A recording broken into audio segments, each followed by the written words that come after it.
好，Hello，大家好，歡迎嚟到 JK 爸爸投資頻道，我係陳立展。咁今日拍呢條片呢，主要係想同大家分享一下呢一啲較為宏觀股票市場呢嘅一啲分享同埋睇法點樣樣嘅。因為就其實平時星期四呢，我哋都盡量每個星期呢同大家就 YouTube 開下 live 啊，分享一啲中短期嘅即係走勢啊、策略等等。咁啊，亦都最近應承咗一眾嘅即係觀眾呢，就的起心肝，週末時間呢，額外拍一條片，就講一啲宏觀啲嘅局勢嘅 update。因為其實咧踏入2025年咧，都差唔多咧進入第四季㗎啦。咁其實托賴咧，暫時就港股或者 even 中美股市咧，其實越嚟越體現到一個牛市嘅格局。咁但係其實講真，一個牛市就唔係今天開始嘅，即係早喺1年之前咧，我哋已經從個即係資金啊走勢啊睇到咧，應該係到當其時。係雖然仲係好似一個熊市嘅格局，但係牛熊嘅交界喺道瓊斯理論呢，即係熊市3期同牛市1期點解會並肩而行啊？然後踏入牛市2期嘅格局，點解個升勢開始呢？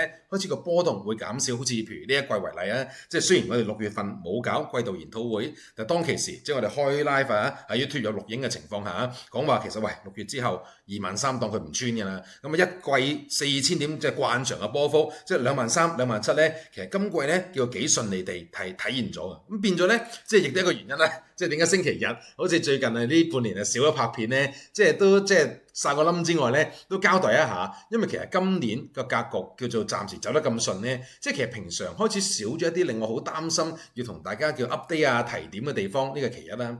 咁啊其二咧，星期日就即係多咗時間陪屋企啦。即係大家可能知道咧，踏入6月之後咧，咁啊婆婆啊身體啊爭啲，咁啊最近當然好翻唔少啦。咁但係咧星期日就變相即係珍惜咗好多時間咧，即係陪下長輩啊。順便亦都陪下小朋友啦，因為我女女亦都即係大女就入小學嗰啲咧，咁變咗就星期日嘅時間就尤其珍貴。咁除此以外咧，其實本身工作係呢半年咧，都有啲地方係認真地投入咗嘅，即係包括到我哋即係炒房也好，或者一眾即係踏入終於啦牛市2期啦，即係好多弟子啊或者啲學生嘅教學嗰啲咧，都花咗多時間。點解我話終於牛市2期咧？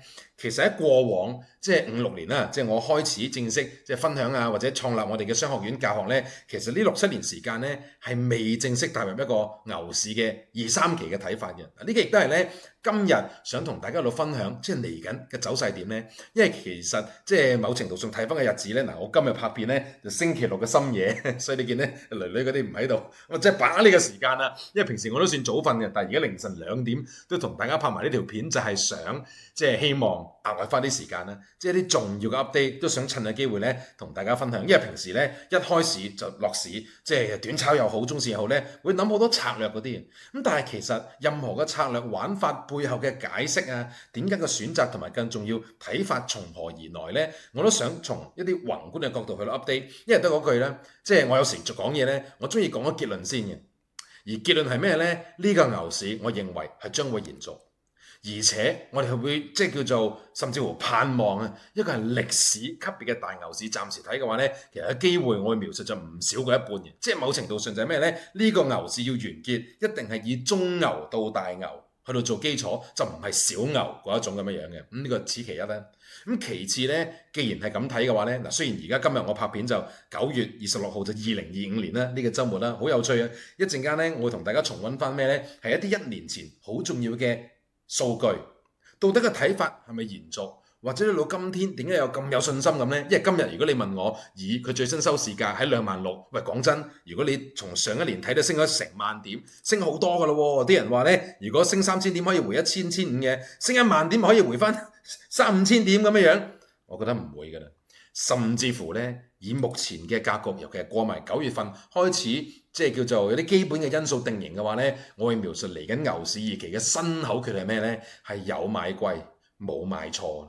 嗱，話呢個好大口嘅話，Sir，即係你今日一拍片都未開始講啲數據，未開始講啲證據，就話牛市就延續，起碼睇中牛到大牛，仲要有買貴冇買錯呢個。嗱呢6個字啊嚇，我暫時睇今年都未有其他一啲叫做股評人呢係咁提嘅。事實上呢，即係當然啦，每個股評人有佢嘅即係叫做策略啊，或者有佢嘅即係分享嘅角度。但係點解我咁重視要用牛市同埋牛市嘅2期去分享呢？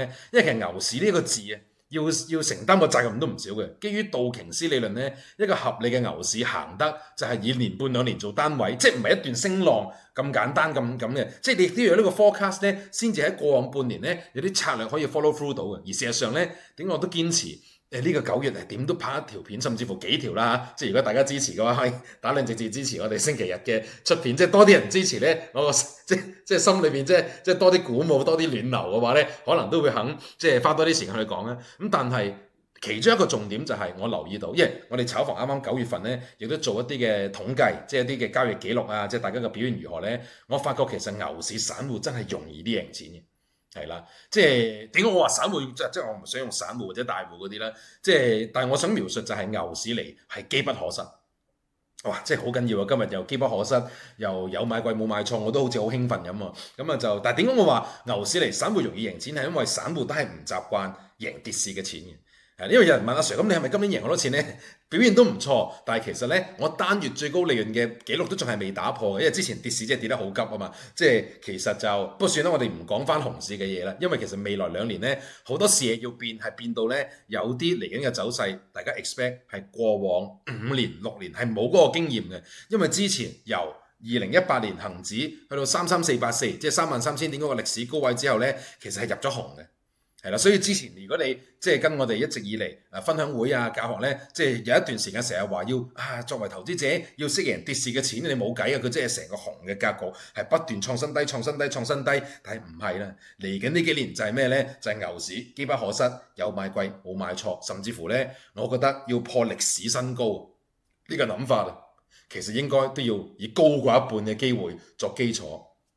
咁好啦，咁到底嚟緊呢個目標睇幾多啊？即係1年啊、3年啊，係幾多年啊？嗰啲即係或者個諗法點樣嚟嘅咧？其實呢一度咧，我都想講咧，喺我今日拍呢條片之前咧，我都好認真做嗰啲檢討同埋回顧嘅。即係譬如過往半年、1年，我曾經做過啲乜嘢嘅資料搜集啊，作出嗰啲咩嘅判斷啊、評價、斷言咧，以及好多嘅基本因素，往後有冇度 follow up 住咧？因為其實如果以牛市嘅成個啟動點咧，其實甚至乎亦都唔係今年即係上年年頭咁簡單嘅。其實牛市成個啟動點係講緊2-3年前喺2023年、22年嗰個交界第一次落萬五點嘅時候咧，其實嗰個已經係一個牛熊嘅交界，而呢個牛市嘅 confirm 其實就係喺即係24年嗰度發生嘅。咁所以咧，其實1年之前咧，我曾經即係有啲好重要嘅分享，其實我覺得咧係今天都仲有用嘅。咁所以咧，今日我想用一個點嘅形式去到開始呢個理論咧，就係我除咗一陣間會有啲新嘅元素係以今年可能係年中下半年或者9月份最新一啲嘅資訊去到 update 之外咧，我想同時間帶大家回顧，其實如果我哋1年前有啲嘅睇法，喂嗰陣時嘅睇法到今天到底係有啲嘢已經體現咗係完結啦，定還是係有啲新嘅元素係進一步推進嘅話咧？呢一個咧，與其我而家今日即係費唇舌再講一次嘅話咧，我想帶大家咩咧？嗱，呢度咧有一條片係我上一年exactly 就係我頭先所講咧，1年前嗰陣時好興奮啊！嗰陣時係咩咧？你見到2024年即係你見到上面咧就9月27號拍嘅一條片咧，咁大家完整版咧可以喺我哋 YouTube 你揾翻11、2個月前你就揾到呢條片嘅啦，即係全部係有記錄冇花冇假。咁今日咧我節錄少少我認為好重要嘅元素咧，去俾大家感受一下點解我話呢個牛市其實唔單止係未完啊，挽下手係甚至乎係仲有第2、第3階段先至啱啱開始嘅啫。咁嗱，我哋不如咁樣啦，我哋成日花少少即係10分8分鐘嘅時間咧，去到聽翻當日咧我講過一啲好重要嘅細節，尤其咩咧？中間我會停低，係邊啲細節去到今日睇，發覺咦可能變咗我個睇法，或者邊啲其實而家係仲體現緊我哋要繼續堅實嘅話咧，咁嗱呢度我哋試下少少嘅重溫啦。因為上一季我哋嘅判斷係到而家睇翻轉頭都幾理想，就係冇新低有新高。咁你嗰陣時你知升到上去19000幾好開心啦。咁但係跌翻落16000嘅時候咧，我仲記得有人開 live 嘅時候啊，阿卡咧見到人問阿 Sir 係咪仲睇26000啊，定係4萬點啊嗰啲，阿卡都打到個突就係驚跌翻落去會唔會睇錯咧？其實唔驚嘅。嗰陣時京東落去捱買，蒙牛落去捱買，你肯買，你揀啱嘢買嘅話，就會有個好理想嘅效果。咁但係咧，其實亦都點解話揀啱嘢買咧？聽住每一次牛熊交界，其實資金嘅 pattern 同埋市場嘅確認信號係。即係叫做有好多資訊要注意嘅。嗱，譬如我不如先解釋就係點解阿 Sir 睇得咁好咧？而家明明升到2萬，唔係食糊而係再睇好啲。因為其實我想你先諗咧就係嗱，今日雖然話唔做 TQ 教學，但係我都做一個小示範，就係最近咪出現一樣嘢話成交額係破咗歷史新高，就係威係勢嘅。其實呢個都唔係核心嘅重點。核心嘅重點係咩咧？其實平時大家通常咧，如果喺市場係睇成交作為一個數據嘅話咧，好多時候我哋會睇成交量圖，而成交量我想大家諗下係咪破新高咧？其實唔係。歷史上面成交量係曾經有一段時間係高過現在嘅，係啦。咁係幾時咧？你可以數翻去2015年嘅時候，係啦。咁呢個想反映啲咩咧？其實恒生指數呢一段時間跌咗落嚟之後咧，其實成交量一直唔係跌咁多嘅。點解叫成交量一直唔係跌咁多咧？我想你留意一下喺歷史裏邊嚟到講，其實恒生指數嘅成交量一直都係喺紅線嘅附近。你發覺喺好高嘅位置，佢又係喺紅線附近；喺好低嘅位置，佢又喺紅線嘅附近。即係咩意思咧？其實恒生指數嘅成交量係冇真係下跌嘅。咁但係你話成交額跌咗好多喎，你都話成交量冇下跌，成交額係錢，成交量係貨，貨如輪轉個貨同金額係兩件事。咁嗱，今日咧可能未必咁容易做呢個詳細嘅教學，不過嗱，我想你睇咩咧？其實 TQ 嘅圖表係有得好清楚分咩叫成交額，咩叫成交量。嗱，呢度咧阿 Sir 試下將我個樣整走先，見唔見到左下邊寫住成交量圖？其實咧嗱，我呢度繼續帶住大家 TQ 原來除咗成交量，仲可以開咩咧？喺佢個分析工具度有一個字眼叫成交額圖。嗱，我而家開出嚟俾大家睇成交額。見唔見到左邊一個叫成交量，一個叫成交額？嗱，你試下望住啊，成交額就破咗歷史新高啦，但係成交量其實係冇破歷史新高。咁呢樣嘢代表咩咧？其實當個市場成交量大，但係如果成交額細嘅話咧，意思佢嘅流通性係其實冇下降。咁流通性冇下降代表咩咧？呢個就係我一直以嚟反對，就係話，哎呀，香港而家冇成交啦，即係冇成交嘅。我反對就係話，其實成交量係冇跌過嘅，只不過因為啲股票平咗啫嘛。咁所以當然你會話咧，股票平咗，譬如騰訊以前700蚊，而家300蚊，咁所以以前兩者成交，而家咪得1000億咯。咁都係唔掂當，都係冇水，啱缺水。所以個市場咧，其實某程度上就個動力不足，但係其實個市場係冇變成金融為止。呢個我之前一直用呢個嘅好簡單嘅數字嘅或者一啲學術嘅概念咧，去到堅持住就係，其實呢一波跌落嚟都係要買嘅，恒指係冇變成為止嘅。其一。但係其二更重要。其實呢一個咧係第一個，我覺得即係今日睇翻轉頭咧，我都幾即係叫做自豪啊！即係當日咧喺當恒指話成為係為止嘅時候咧，有樣嘢好堅持，點解嗰陣時要買咧？其實成交量冇下跌，只係股票平咗，所以導致有個錯覺咧，點解成交額咁細？但係其實恒生指數當其時咧，即係港交所好殘 ，IPO 跌到好弱，係因為咩咧？聽住一個估值。喺熊市會俾人有啲叫預期，即係叫做咩咧？係 oversell 咗，或者係叫做一個 forecast 咧，係令到佢會跌突咗嘅一個情況。嗱，呢個咧點解要睇翻轉頭咧？因為如果股市嘅走勢，我想大家諗下，佢既然跌，有機會 swing 落去跌突，咁升嘅時候係咪有機會升突咧？嗱，呢個係一個好重要嘅諗法，但係咧，我哋試下繼續聽下。上一年除咗我係以成交量、成交額之間去到睇恒指，其實都唔係咁差，冇變為止。咁所以當佢太平嘅底嘅時候咧，要買，結果升咗1萬點啦。咁但係當其時仲有第二部分係關於一個牛熊市，一個重要嘅道瓊斯理論去到睇恒生指數到底喺嚟緊啊。如果係一個牛市，到底個預期嘅幅度1年、3年或者係成個睇法係點咧？我哋又不妨繼續重溫埋呢個小部分啦。重要啦就 OK 冇變為止，阿 Sir 當你啱咗啦，咁而家升上嚟2萬點啦，喂全年新高啦，仲唔走？咩唔走啊？再買啊！係啦，嗱我遲啲真係我真係搞個研討會再同大家詳細分享。我唔想今日講兩句就算，因為好似解釋得不足咁，但係我又忍唔住要將我心中嘅結論講出嚟喎。咁啊就點解再買咧？你不妨就細心啲睇下，而家喺成交額同成交量嘅形態係點？係啦，見唔見到？如果以下邊 TQ 所顯示，其實喺最近嘅呢個星期，係成交額同成交量都齊破最近嘅高位。換句話講，呢一種嘅形態係典型嘅價量齊升。而直接啲講，呢個價量齊升係伴隨住成交量嘅上升，仲要係成交額嘅大幅上升，知唔知代表咩咧？係代表市場連貴嘅嘢都肯買，先至會係價量齊升。其實之前係15年嘅高位，成交量大升，但係成交量成交量大升，但係成交額跟唔住，係一啲壞嘅信號嚟嘅。嗰陣時就係熔斷前，成交量提升，但係成交額下跌，代表貴嘢已經冇人肯買。咁但係 anyway，我哋翻返去而家睇呢個遲啲做個詳細教學啦。但係翻嚟而家睇，其實當價量齊升暗示咩咧？呢個係一個大轉角嚟。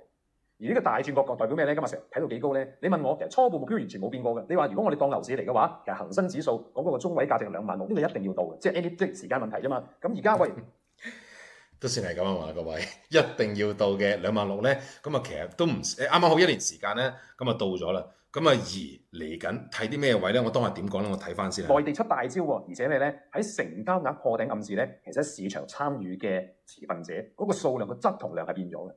因為其實咧，講多兩句咧，一直以嚟恒指點解低係1000億成交，高係3000億成交咧？其實恒生指數一直以嚟3個 party 喺度參與嘅啫嘛，1/3咪本地市場嘅散戶連同一啲機構咯，另外1/3你當係內地，1/3係美國，呢個就係18年、20年打後港交所統計嘅數字。因為再之前咧，其實歐洲嘅資金嘅先係佔多。大家可能唔係好記得係咪？當年即係仲係港英年代嘅時候，其實歐洲係多過英國，歐洲係多過美國，美國多過內地㗎嘛。呢樣嘢係喺歐債危機之後開始就逆轉啦。香港加上聯繫匯率就同美股掛鈎，MSCI 嗰陣時啊，美國帶住一大陣美金嚟香港打莊咧，所以從此咧其實大概係差唔多係金融海嘯後左右啦，中國入世貿咁前後呢啲咁嘅時間咧，其實就係開始其實本地嘅資金先至係歐資開始慢慢係消退，就美資就開始當道。然之後咩咧？就係當 MSCI 之後咧，其實有啲錢就兜過中國嚟再買香港咧，咁變咗其實18年打後就內地成為香港最大嘅投資者。好啦，咁所以其實呢三方咧，其實你發覺咧，只要個市場一旺嘅話，其實三方你當就好簡單計數，1000億左右，個市就3000億。你話大家打個7折或者有一邊唔做嘅，咁咪得翻2000億咯。咁美國嗰啲走晒嗰啲，咁咪2000億一定上唔到啦。咁1000零咪極限咯，多咪1000零，少嘅話打個7折，咁其實就係落嚟得翻6至700億。其實一直都困喺呢啲咁嘅數字範圍。咁嗱，當然呢啲係大幅度減法嘅數字，咁你就聽咗就算啦。咁遲啲我先做詳細啲解釋咧。但係咁4000億點嚟嘅咧？我直接啲講就係4000億一定唔係淨係得中港美，係暗示市場無論係歐洲資金，甚至乎一啲嚟自其他國家，可能你當係中東嘅資金，總之就係環球嘅資金已經衝咗嚟香港，係喺啱啱一個禮拜嘅事。而呢個對後市有啲咩重要嘅啟迪咧？其實市場嘅幅度同埋市場嘅價格同個估值同埋市場嘅流動性 size 呢四者係環環緊扣嘅關係。香港一直以嚟都破唔到3萬點，就因為香港一直以嚟都破唔到3000億，邊有錢掃上去咧？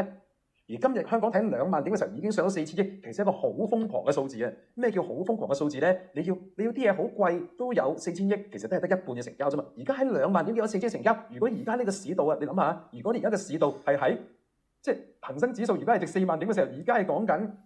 即係當其時嘅1倍嘅成交啊，係啦，即係當日如果恒生指數喺3萬點嘅時候有3000億，其實嘅成交量係仲少過而家喺2萬點嘅時候嘅4000億嘅。你點樣可以有咁多嘅交收啊？你諗下，所以其實香港而家係進入咗一個相當重要嘅大牛市嘅前夕，亦都直接啲講，今日都有4000億，歷史係用嚟打破嘅，遲啲就5000億、8000億嘅。我即係8000億啦，誇張到啲啦，我到5000億、6000億先啦，好唔好？而呢個會幾時發生咧？到恒指上3萬點、4萬點就發生啦。阿 Sir 咩話4萬點？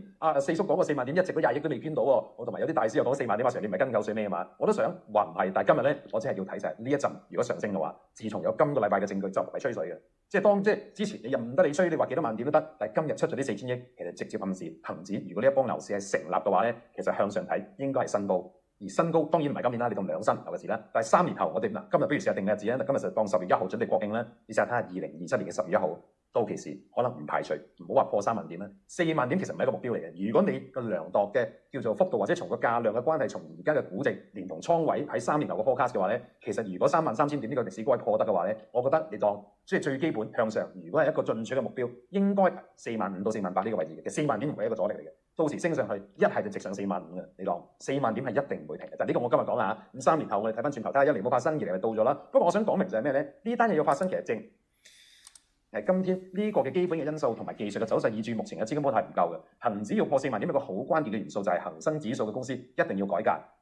而呢個改革我唔係俾意見佢啊，即係我都唔敢啊。咁只不過係佢改革咁個指數嘅結構會變咯。而其實恒指一直以嚟係戇居咁樣，即係我唔想亂講啊。即係唔係好聰明嘅地方就係佢專喺啲股價最貴嘅時候吸入恒指。咁你最貴嘅時候擺入去嘅，梗係跌嘅風險大啲㗎啦。所以恒指其實一直冇破頂，其實同呢個經濟嘅周期啊、國民生產總值嗰啲完全反映唔到，就係呢個循環根本就錯咗。呢個同埋美股係完全係相反嘅。再加上派息又冇咗啲錢咁樣咧。咁但係我哋算啦，我哋唔好講到咁遠啦。總之就係咧嚟緊，我當咩咧 ？OK，阿 Sir 你睇到咁好，咁即係都要買啦。係咁點買咧？我一陣間同我講多兩句，其實我差唔多要走啦，我要做嘢我。好啦，我諗過往嗰條片嘅重溫就睇到呢度先啦。咁但係咧，其實咧有幾個好重要嘅元素咧，我想即係叫做喺今年咧去做一個跟進嘅。即係上年最基本，哇有啲點數啊睇啊話26000，即係一定要到咁啊托賴，其實已經過埋啦，即係已經27000都見到啦。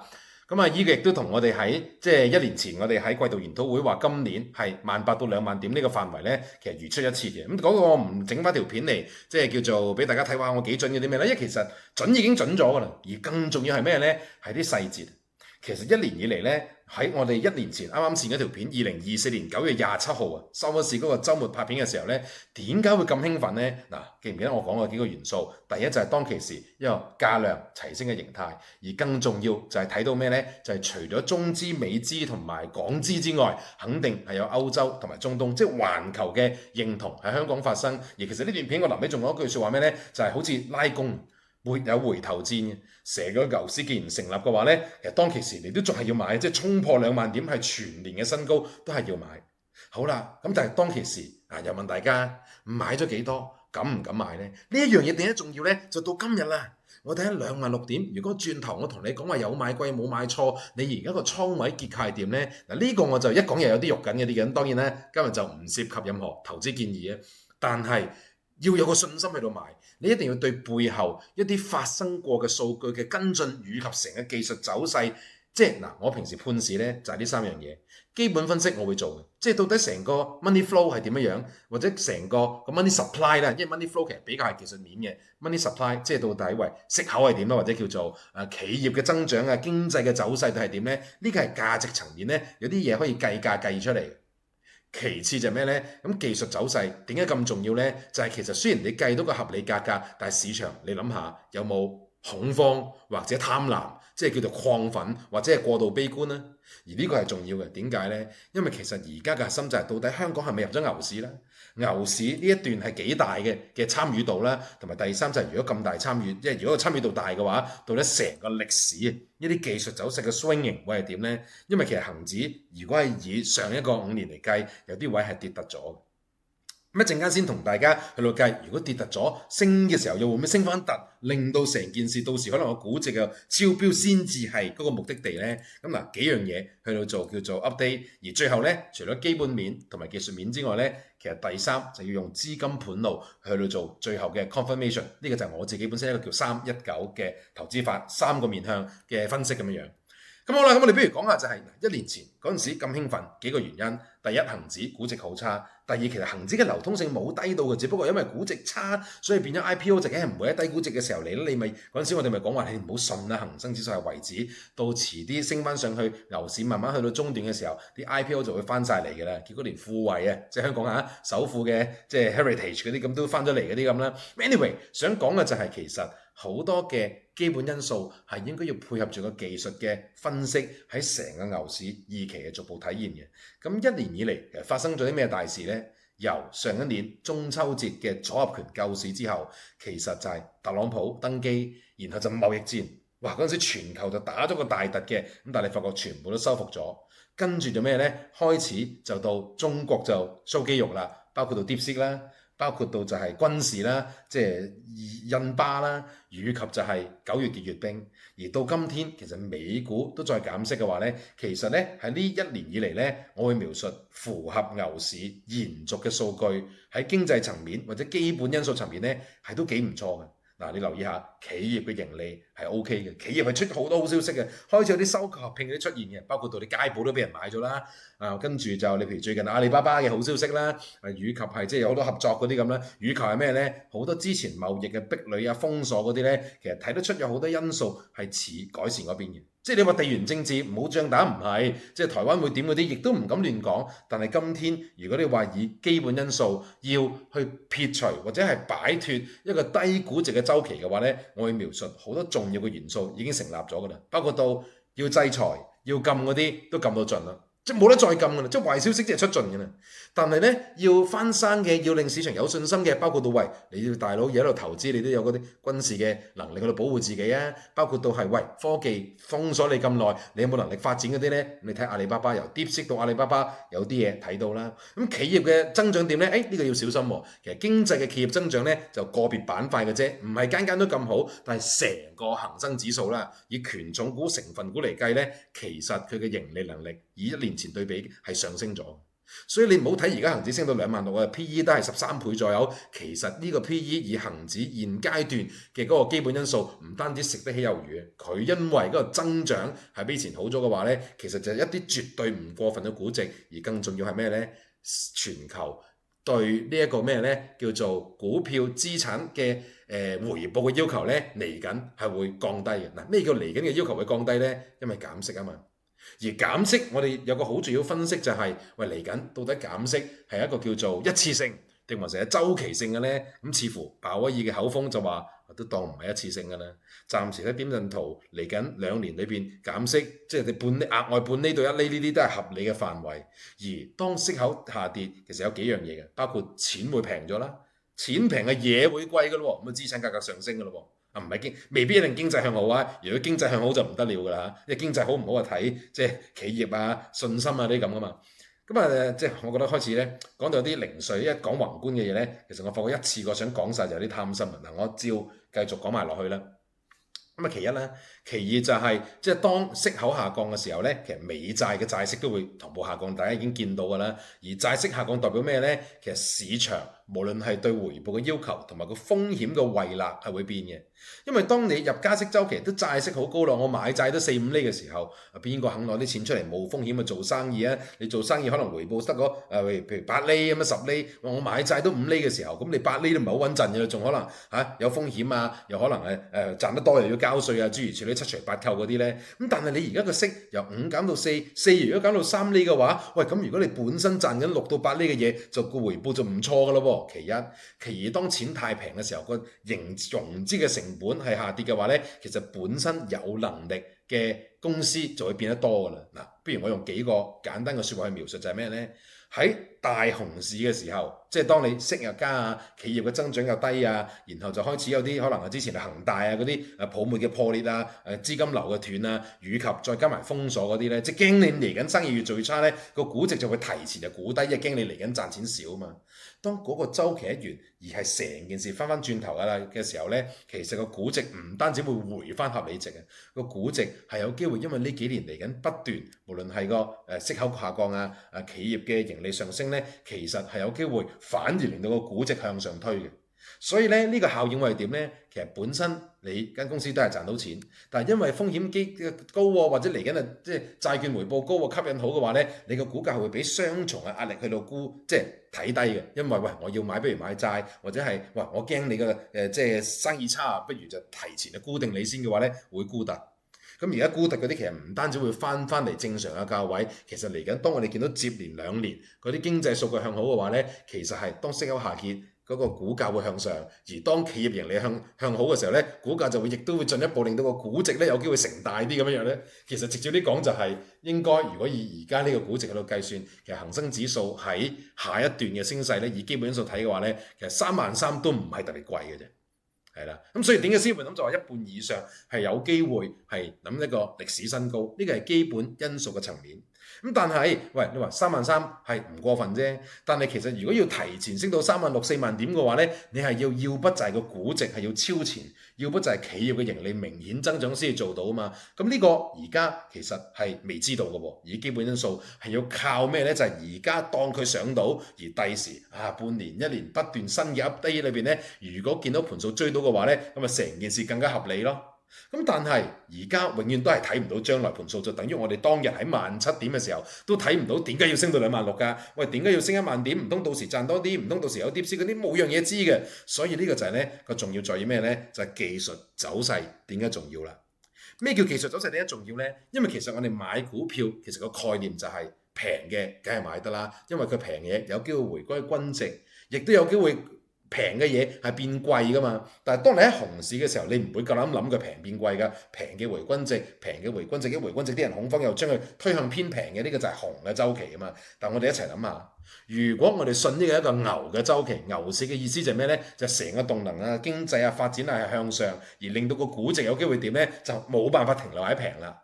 起碼都係正常啦，但係有冇機會去貴呢？因為恒生指數就算升到26000，呢一刻都未去過一個特別貴嘅位嘅。咩叫特別貴嘅位呢？咁你以股票嘅即係或者要大市嘅 P 嚟計啊，10幾倍 P 就點稱得上貴啫？你美國嗰啲閒閒地有時20幾30咁都夠膽死咁樣㗎啦。咁當然美國咁佢無論係嗰個即係叫做全球嘅信心啊，佢嘅貨幣嘅霸權啊，佢嘅軍事嗰啲，咁係有啲地方係值得令佢一直以嚟企喺一個較為多資金追捧，所以從而較貴嘅估值。喂，但係都係嗰句，而家內地已經唔係嘢少，同埋係一個 swing。咩叫一個 swing 呢？就係技術走勢一個重點，就係既然我哋有合理價值，亦都有機會因為恐慌而變平，咁係咪真係可以預期有機會因為亢奮而變貴呢？即係話點解有個諗法就係有買貴冇買錯，就係佢有冇機會回有啊？但係回得幾多呢？過唔過到23000呢？如果過唔到，而家向下望都係得3000點嘅啫。咁但係向上望呢，唔多啦，唔當佢有啲咩亢奮啦。以而家呢個基本因素只為好的咁多，有少少動能向上嘅話，其實按一個 swing 嚟到計算咩個 swing呢？如果我當緊26000呢個位，其實就恒生指數25006啦，一直以嚟一個叫做合理嘅價格。我上一年前都咁講，其實呢，你睇恒生指數玩嚟玩去呢30年呢。即係唔計佢，即係海嘯前嗰啲再低啲嘅時候，其實你見最低15000，最高33000，咁你即係中間位，如果係25000嘅話呢，係咪好似向上向下都有一個大概10000點嘅 swing 咁樣樣啊？所以咧，其實按呢個技術走勢，當之前曾經累積過咁多嘅淡倉、咁多嘅沽壓，全球其實好多重大嘅基金其實係嗰陣時係將即係 Hong Kong China 呢類嘅 position 擺到好低嘅時候，當佢哋需要沽咗買翻極嗰個 swing 嘅壓力，而當佢升上嚟，當連啲散戶都參與嗰個動力，而家散戶參與度啊，內地香港都唔係真係咁高嘅咋嚇。其實呢個 swing 向上睇，額外 swing 翻上去33000，近乎係必然嘅。近乎啦嚇，即係又唔好講100%啦。所以點解話咩呢？其實直接啲講就係股票你都係要攣住嘅咧。只不過就係咁，阿 Sir 有股票嘅都攣實啦，冇咁點算呢？呢個就係呢一個玩法上好重要嘅地方。而事實上呢，喂，你諗下一段我當15000升到33000，一段18000點嘅升勢，都升咗1萬點咯喎。咁其實而家剩低嘅水位，你可以由另一個講法就係又爭啲嘅喎。點樣可以喺牛市二期贏得多啲錢呢？其實策略有好幾個係牛市二期專用嘅一啲諗法呢，我又想同大家分享嘅。但我望一望咧，而家已經3點鐘啦，凌晨我都唔掂啦，即係我諗我都要瞓覺噶啦。即係瞓覺嘅意思就係我唔係就咁啦，即係叫做唔再講落去。喂，你都俾我可能翻去又組織一下，分幾段去到講啦。因為咧，其實除咗其實我都講晒嘅，直接啲講就係恒指之前睇法。最渣嘅牛市都一定要26000係必到咗啦。但係今日 update 就咩呢？我哋唔睇最渣嘅牛市，即係唔係咁OK，責任完啦，當啱咗啦，冇事。咁唔係，我哋仲要繼續賺落去噶嘛。但係有冇證據係睇牛市唔係用一個小牛完成，係中牛大牛呢？我認為過往半年嘅證據好幾個地方都唔錯嘅，即係唔好話好充分嘛，去到即係叫做說服自己就係唔係得睇好啦，唔係呢一樣嘢。作為投資者講真啦，有啲咩唔對路，要沽就沽噶啦。呢個亦都係我一直以嚟咧喺股票市場咧，我都幾自信就係好實際嘅。何謂好實際？就係睇法還睇法，有睇法之後更加重要係諗個玩法出嚟。即係你睇法賺唔到錢噶嘛，策略玩法部署先係將個利潤去到增加啊，點樣可以減低風險。而你要做到呢樣嘢咧，你一定要喺玩法同埋睇法之上有個解法嘅。你要識解就係你基於乜嘢有咁樣睇，所以你 expect 嚟緊一個劇本，佢最有機會係邊一個嘅走勢，從而揾個策略係承擔到較細風險而揾到個好嘅利潤呢？而所以其實喺睇法、玩法同埋解法之上呢，更重要就係諗下自己嘅 position 有個揀法嘅，即係你有個股票冇股票，你資金多定少，或者習慣呢啲中嘅、短嘅定係長嘅週期呢，好重要。因為其實入牛市二期啊，聽住啊，當佢個波幅呢，牛市二期通常係點呢？係一個慢升嘅格局，時間長。係啦，中間嘅震盪係冇牛市一期嘅時候咁恐慌，亦都未去到牛市三期咁亢奮嘅。話俾你知，牛市三期唔使搞咁多嘢噶啦。牛市三期係咩呢？嗱，而家就係好似呢啲股票就唔知，即係叫做即係好似好多隻就升咗唔肯跌。牛市三期唔係嘅，牛市三期嗰啲係唔應該升嗰啲再升多啲咁樣嘅。不過呢個後話啦，即係而我 expect 咩呢？牛市三期喺呢一個週期會嚟嘅。嗱，之前咁多次所謂嘅大反彈呢，都冇一個完整嘅牛市，而對上一個完整嘅牛市就係歷史新高嗰段嘅，係啦。而如果呢段複製嘅話呢，其實咁樣衝上去嘅話呢，其實係一入歷史新高就一切就係重新開始嘅啦。咁到時會唔會真係啊？恒生指數我頭先有講咩呢？就係如果要去到45000點嘅，唔該試下做埋改革啊！而家點解做唔到改革嘅呢？都有啲原因嘅。其實一直以嚟呢，市場有好多重要嘅歷史嘅價格嘅記錄俾大家睇到嘅。咩意思呢？好多圖表嘅分析，包括到話歷史前頂呢度、前底嗰度，你會揾到一啲買壓賣壓 expect 嗰啲位置，啲人就有心理嘅買賣壓。如果到時恒指創新高，就冇晒心理價位參考㗎啦。係啦，有啲乜嘢想重新制定、重新定義，即係恒生指數其實應該改革好耐，一直費事改革就係懶啊嘛！大家都記得邊個位係揸沽位嗰啲咁啊，算啦，我哋講得有啲遠啦，即係好容易睇翻個技術圖表嚟做判斷。當去到歷史新高，反正36000同38000都冇分別嘅時候呢，到時應該有啲咁嘅改革。如果同步發生嘅話呢，就係引證恒指歷史大牛市嚟嘅時候。咁但係嗰個呢，就唔係今年嘅啦，即係唔係1年內嘅啦，即係都係下一個3年嘅啦。而事實上呢，一段牛市都有分一個5年同3年嘅牛市嘅，即係3年嘅牛市就即係通常都好盡嘅啦，就升到一個極端之後呢，佢有機會係即係可能。如果個格局係升2年回1年再升2年嘅，咁一個5年嘅大牛市就合理啲。如果3年牛市你話就去到48000呢，我就睇落唔似嘅。你諗下，每年10000點都升唔到咁多係咪？今年10000點都係46000，下年10000點都係40000，即係36000、46000咁去唔到嘅應該。咁所以其實呢，如果按呢個 forecast，由於一個大嘅牛市，呢一次我相信係歷史級別嘅啦。即係我都係望住會有一天見到，即係唔係40000嘅，40000係唔會停嘅。如果你識技術分析就知40000係唔會停嘅。應該就係45000、48000呢啲位置。咁要去48000，你知3年應該去唔到嘅話呢，所以其實係應該升2年，回1年再升2年，呢個節奏呢係最合理。咁但係嗱，呢個就係一個技術 forecast 啦。咁最後用咩 confirm 呢？就係資金盤路。嗱，即係基本分數，基本因素，盡量今日咧同大家講咗一系列嘅東西啦，由國防提一提啊，到少少嗰個企業啊，到息口啊，到個增長啊，到係嗰個即係俾人超賣啊，即係嗰啲制裁啊、欺負嗰啲，慢慢係撥亂反正咧。其實有啲基本因素係仲可以預期咧，恆指而家由一個合理價，可能上翻高啲嘅價格，現在唔貴，回一變平㗎啦。第一。第二隻技術走勢，喂，如果你曾經經歷過啲技術性嘅熊市，即係恐慌拋售極端嗰啲，咁第時升上嚟，而家除咗回歸均值入牛市，係咪期望一個較為就亢奮啲嘅升幅呢？即係起碼都歷史新高呢？呢個起碼㗎啦。甚至乎由我哋上年講話嗰陣時話破4000億成交好勁，我都講明咯，4000億唔會係歷史用嚟破嘅，好快就6000億成交，咁結果就年中出現咗6000億啦。而呢段牛市要完呢，其實未出下一個6000、8000億成交，我認為係都係未完咁樣嘅。咁就乜你嘅技術走勢啦。咁而最後咩叫資金盤路呢？就係其實每一個月、每一個季度，市場都有啲倉位喺度不斷擺緊啲真金白銀而龐大嘅錢，係一啲部署嚟嘅。咁就好比咩呢？就係喂，我有個睇法，我覺得咁樣計，我有個策略，覺得嗰啲位應該係支持。咁最後可唔可以喺資金盤度 confirm？咁大戶係咪擺咗錢落去啊？咁你就教你點睇，今日幾日做唔到啦，咁我起碼幫你睇啦。咁但係今日係9月28號啫，佢連轉倉都未轉完呢，我想偷步睇都睇唔到喎。跟住又10月呢，仲要北水講埋啦。其實呢，咪好多人話好想阿 Sir 再搞一個季度研討會嘅，我今日應承埋你啊。我應承埋你咩呢？就我而家就想試下啫，就係即係的起心肝啦。10月18號好唔好啊？即係你如果10月第二個禮拜搞冇意思嘅，你根本就未完，即係嗰個即係成個轉倉，即係季度嗰個叫做結算咗，新嘅都未有時間買，第一個禮拜又國慶，跟住又中秋嗰啲咁樣樣，好多錢你都唔知佢會偷步定還是係等埋中國翻嚟齊晒先買嗰啲，咁所以其實咧某程度上咧，我覺得佢要擺齊錢，起碼要去到11號嗰個禮拜先。我會覺得係有意義做一啲一季至1年嘅 forecast。咁喂，我11號你俾我見到啲數據，你都俾3幾日我做啲功課，做個成年嘅統計呢。咁所以最快係10月18號星期六。咁睇下大家係咪真係好想嚟呢個季度研討會啦？因為呢，其實你問我呢，我諗我可能要搞都係搞得一次嘅啦。因為其實呢個大牛市呢，直接啲講，市場機會係最緊要嘅。即係如果把握到嘅話呢，應該就可以去到我本身目標啊！即係教書教10年，而家都教咗7年啊，3年內希望退休啦。咁應該就過埋呢個牛市，我覺得就搞掂咁樣嘅啦。咁雖然同時都唔驚佢嘅，呢個就係即係 trader 嘅自信啦。咁所以就如果係即係想搞嘅話呢，喂，幫手打兩隻字，我覺得我都想即係大家呢，即係一直以嚟我都好盡量喺 YouTube 同大家做啲分享。咁但係其實某程度上，我覺得嚟緊大牛市機不可失。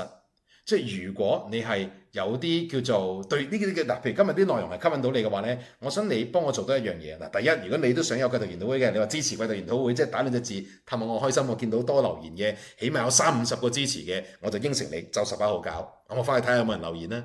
第二就係，不如喺留言後邊呢講埋呢最想聽咩？即係譬如我俾2-3個你揀，譬如可能係支持季度研討會，最想聽嘅係可能1年嘅框架，或者最想聽嘅係入市嘅時機。或者最想聽嘅係啲股票板塊嗰啲呢，咁你打幾個字，即係起碼俾我感受咩呢？就係到底而家市場嗰個口味係點樣樣？即係大家最關注係咩嗰啲呢？咁我覺得就係即係如果喺10月份，即係女又開咗學啦，咁又未到聖誕假期嗰啲咁啦，又過晒中秋嗰啲都要俾我玩下係咪先？即係喂，你國慶中秋都俾我放下假嗰啲，即係啱啱就話等埋個資金，其實只要我都要放下假嗰啲。咁但係呢，我覺得翻到嚟都係緊要嘅，因為呢。我都明白，即係牛市嚟到，我相信大家今年呢，只要你信係牛市，有啲股票買過，即係唔係揀到最靚嗰啲都好，應該都有啲唔錯嘅利潤係累積到。喂，但係下一步，如果個市真係衝上去嘅，喂，咁啲股票到底點樣揀呢？走啲咩呢？即係嚟緊個策略係點呢？或者最緊要係而家如果貨唔夠，咁點做呢？即刻買？定還是點樣分住嗰啲呢？或者個即係有冇啲咩方法係買一度買得嚟，佢就算回都唔驚佢。其實有好多係牛市2期專用嘅策略，係比牛市1期或者我哋以前5年以嚟嗰啲做法呢，有啲地方係重新出發嗰啲嘅。咁所以呢，即係我就想希望可能以今年嘅9、10月第4季呢個交界呢，作為一個重大嘅即係叫做轉捩點咁樣樣咧，一年前咧就係資金盤路仲要轉捩點，咁嗰陣時只要你上牛市2萬點，你都仲係盡量買啊，攣住唔放嘅話咧，今天都唔錯啦。但係今天好得意搞啲就咩？你都仲係叫你攣住唔放嘅喎，咁但係即係牛市二期又唔係淨係攣住同一樣嘢唔放嘅話咧，你放唔大嗰個利潤嘅，咁所以咧即係或許咁樣樣咧，即係可能今日時間，我覺得個內容都好多啦，即係都俾我差唔多咧凌晨3點都俾我瞓個覺先。咁啊，如果大家即係聽完今日呢一類嘅分享，因為其實今日分享咧好宏觀，未去到好仔細嘅策略嗰啲，但係如果中意聽嘅話咧，即係你話聲我知咯，即係可能我如果諗到啲咩意猶未盡嘅，可能研討會前周日拍片，每次1個鐘咧，等大家有定啲 preparation。即係對一啲大局啊，邊啲細節每樣嘢聽過嘅話咧，明咗咧，先再由睇法轉落去一啲玩法，甚至乎背後如果有興趣了解佢嘅解法同埋揀法嘅話咧，我試下認真一次，即係叫做一口氣啦，將所有嘅嘢咧就叫做整合出嚟啦。咁未有得報名住㗎，我未正式搞啊嚇，我睇下大家嘅反應嗰啲，即係今日你唔好諗住有得報名嗰啲啊。咁但係當咗係先啦，即係我諗都要 mark。如果唔係呢日搞咧，可能我唔搞，都唔知邊日可以搞。呢11月又有其他嘢搞嗰啲啦。咁啊，即係類似係咁啦。咁啊就大致係咁先啦。今日 update 住呢度先啦。咁但係托賴就1年過去，咁啊似乎有一啲好重大當日見到嘅轉捩點啦。